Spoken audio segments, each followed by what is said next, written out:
Halo sahabat Bawaslu semuanya dimanapun Anda berada, kembali lagi bersama kami dalam acara podcast Bawaslu Kota Jakarta Barat. Pada kesempatan kali ini kita akan berbincang-bincang mengenai tentang perannya humas dalam sebuah lembaga. Pada kesempatan kali ini telah hadir narasumber kita, yaitu anggota Bawaslu Kota Jakarta Barat, yaitu Bapak Syukur Yakub MIKOM. Selamat siang. Selamat siang, Anda. Karena kita sudah menjaga jarak, ya boleh masuk kita buka saja. Siap. Boleh buka ya? Boleh buka. Oke. Gimana hari ini Pak Syukur, kabarnya baik? Baik, alhamdulillah. Meskipun tadi agak hujan sedikit ya. Hujannya ya jelas kan, hujan tidak menguras lagi ya. Sebelum kita masuk tema pada hari ini yang mengenai peran humas sebagai wajah lembaga, Pak ya. Bisa terangkan tentang humas itu apa sih Pak sebenarnya? Karena kan sebanyak orang tahu tuh cuma humas itu hubungan masyarakat aja gitu. Cuman nggak tahu esensinya itu apa sih sebuah humas itu? Iya, gini Bung Wanda ya. Memang kalau secara kebanyakan orang tahu soal humas ya singkatannya kan masyarakat. Ya humas sebetulnya kalau di sebuah lembaga apapun itu menjadi sesuatu yang sangat penting karena memang dia sebagai jembatan lembaga untuk internal maupun eksternal. Jadi hubungan masyarakat itu adalah dalam rangka untuk menyampaikan informasi-informasi dari lembaga atau ada sesuatu yang juga misalnya hal-hal yang lain selain informasi yang harus juga diberikan kepada masyarakat, baik data-data dan sebagainya. Berarti humas itu sebagai penghubung ya, penghubung antara sebuah lembaga dengan masyarakat yang menginformasikan informasi-informasi penting dalam sebuah lembaga itu sendiri. Betul. Dan juga mengkanter kalau ada informasi yang kurang bagus terhadap lembaga misalnya. Perlu kita memberikan informasi yang tentunya resmi dari lembaga yang misalnya kita. Jadi kayak seperti info hoax gitu ya. Apalagi sekarang belum ada tahu sendiri kan? Iya, banyak hoax yang gitu kan. Kita antisipasi.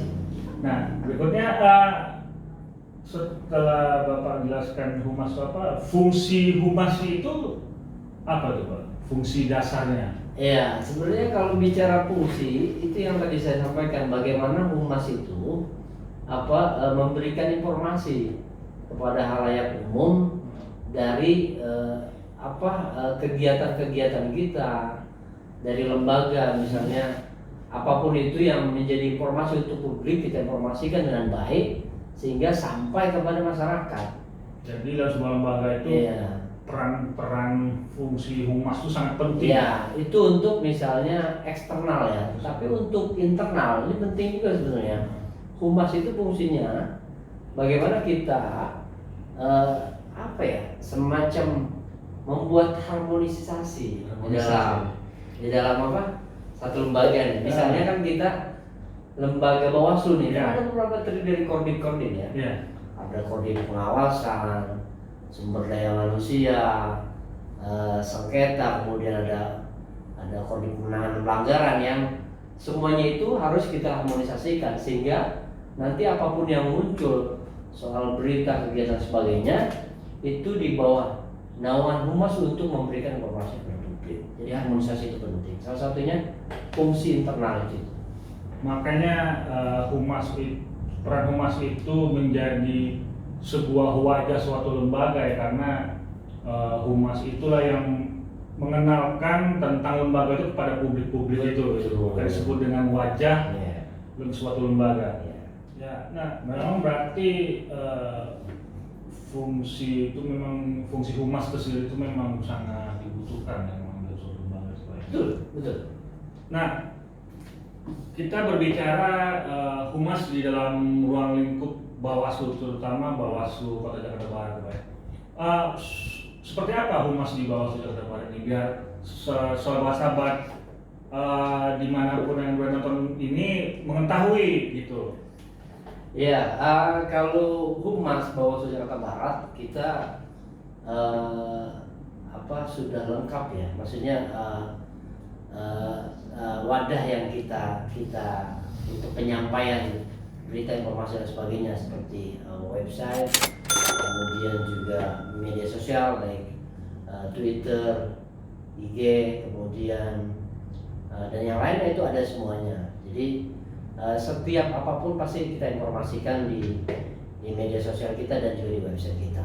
Jadi masyarakat kita minta juga untuk aktif mencari informasi yang sudah kita tuangkan dan sudah kita berikan di wadah-wadah media kita yang kita punya itu. Berarti di Bawaslu khususnya Kota Jakarta Barat ini sudah lengkap ya, dari media sosial dan buku. Ya, kita dan saya tambahkan lagi, kita juga punya buletinnya yang setiap tahun itu terbit 2 kali. Sesuai itu buletinnya juga namanya Wajah Demokrasi, pas sesuai dengan tema kita ini. Makanya sahabat-sahabat Bawaslu bisa untuk mengecek di websitenya, di media sosialnya, ya dilihat, di subscribe atau di like setiap postingan-postingan dari Bawaslu Kota Jakarta Barat itu. Ya. Ada nggak kesulitan-kesulitannya Pak untuk mengolah sebuah humas di dalam lembaga Bawaslu itu? Sebetulnya apa ya, yang namanya sesuatu itu apapun pasti ada tingkat kesulitan dan kemudahan. Kesulitannya itu memang kita kan lebih banyak memperkenalkan. Bawaslu itu di tingkat kota itu kan memang baru 2018 ya dijadikan permanen tetap. Sebelumnya ad hoc di tingkat kota. Jadi bagaimana kita menginformasikan soal lembaga? Ada beberapa juga di masyarakat masih banyak salah penyebutan, masih ada yang menyebut Panwaslu, masih banyak juga ya. Banwaslu. Ada sebutan. Iya, ada. Saya ternyata dapatin Banwaslu, Banwaslu. Ada Panwaslu yang salah. Yang betul kan adalah Bawaslu yang katakan. Nah, ya kesulitan itu yang harus kita terus perkenalkan, karena kita memang lembaga yang belum lama permanen. Kita konsentrasi pada sisi di samping juga informasi-informasi yang disampaikan, juga pengenalan lembaga untuk lebih meningkatkan penguatan terhadap masyarakat lebih dekat lagi kepada kita. Berarti pasti selalu ada ya kesulitan itu Pak. Ya. Ya sebagai hal-hal kecil lah. Iya. Jadi apalagi dengan penyebutan itu juga kadang-kadang jadi lucu ya Pak. Iya. Mungkin sahabat Bawaslu jangan sampai salah lagi nih nyebut Bawaslu, jangan Bawaslu lagi, jangan Panwaslu lagi. Betul. Seharusnya sudah benar-benar Bawaslu, Badan Pengawas Pemilu Kota Jakarta Barat. Betul. Nah, mungkin ini pertanyaan terakhir lah ya, terakhir. Gitu. Strategi untuk membentuk citra suatu lembaga itu, khususnya Bawaslu ini, karena kan mau menjelang pemilu serentak 2024 gitu kan. Berarti kita harus terus mengedukasi melalui humas ini kepada masyarakat. Bagaimana strategi yang baik menurut Pak Suti? Ya, strategi-strateginya yang pasti kita harus melibatkan masyarakat. Itu yang pasti nomor satu, karena memang amanat Undang-Undang Nomor 7 2017 itu bagaimana kita peran Bawaslu sebagai masyarakat, kita ikutkan sebagai pengawas partisipatif.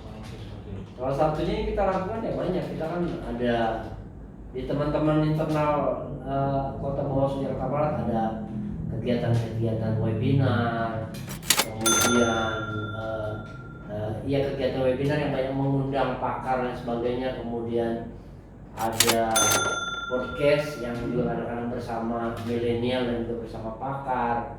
Kemudian banyak kegiatan dari ada RP4 yang soal perempuan, kemudian ada Ghost to School, nanti Ghost to Campus, dan juga ada video pendek lagu dekat dengan Bawaslu. Yang itu upaya-upaya kita untuk bagaimana mendekatkan kita kepada masyarakat untuk juga menyampaikan informasi-informasi yang tentunya mudah-mudahan bisa diterima masyarakat soal tadi regulasi dan pengawasan pemilu.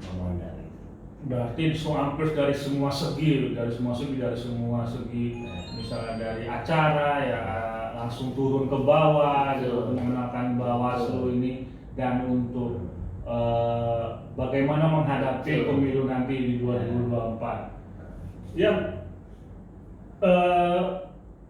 karena itu yang terakhir, mungkin ada pesan untuk sahabat-sahabat Bawaslu dimanapun berada gitu, untuk menjelang pemilu 2024 nanti ini. Silakan, boleh. Terima kasih. Udah ini ya, cepet juga ya. Berarti harus closing statement ya. Iya, closing statement. Iya, buat sahabat-sahabat Bawaslu Kota Jakarta Barat dimanapun saja berada, kita akan menghadapi pemilu dan juga pemilihan di 2024, dan kita berharap apapun yang kami sampaikan dari Bawaslu Jakarta Barat mudah-mudahan bisa diterima oleh masyarakat, dan kepada semua masyarakat ketika ada semacam keingintahuan dan sebagainya bisa mengunjungi media sosial kami, website kami, atau datang ke kantor kami untuk bisa lebih mengetahui secara mendalam soal regulasi-regulasi dan juga soal Bawaslu. Saya rasa itu benar. Iya, benar sekali. Jadi jangan lupa sahabat-sahabat Bawaslu, sering main datang melihat kantor Bawaslu Kota Jakarta Barat, melihat medsosnya, websitenya, seperti biar agar teman-teman Bawaslu dimanapun Anda berada bisa lebih dekat mengenal Bawaslu sendiri. Kita akan berikan free kopi gratis. Mantap, free kopi gratis. Cemilannya bawa sendiri ya.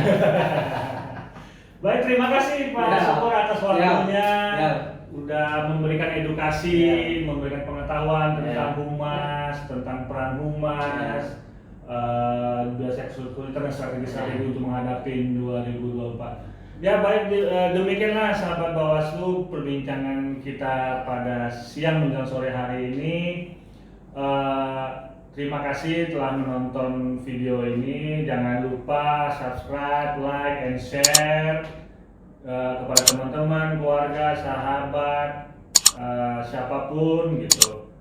Sebelum saya tutup, kita bersama-sama menyanyikan tagline Bawaslu, Pak ya. Siap. 1, 2, 3. Bersama rakyat awasi pemilu. Bersama Bawaslu tegakkan keadilan pemilu. Terima kasih.